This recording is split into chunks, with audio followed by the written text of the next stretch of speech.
আপনারা দেখছেন যে শীতকালীন মিন্টু টমেটো আল্লাহর রহমতে কেমন ফলন গাছে এবং কীভাবে তে ধরেছে।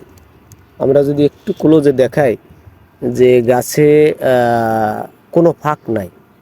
তো আসলে আপনারা যারা দেখেন যে আমাদের ভিডিওগুলো আমরা সরাসরি দেখানোর চেষ্টা করি, দেখতেই পাচ্ছেন যে টমেটো কেমন ফলন হয়েছে। তো আসলে আল্লাহ যদি দেয় এইভাবেই হয়।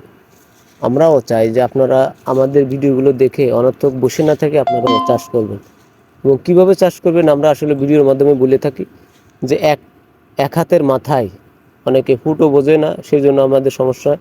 এক হাতের মাথায় এক একটা গাছ রোপণ করবেন এবং অবশ্যই এই ধরনের মাচা করে দিতে হবে, মানে হাঙ্গি বলে বা ভাড়া বলে, এক এক এলাকায় এক এক ধরনের নাম দেওয়া হয়।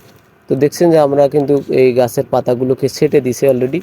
তো ছেটে দেওয়ার মাধ্যমে হবে কি এই রকমের ফলগুলো বেশ আলো বাতাস পাবে এবং বড় হবে।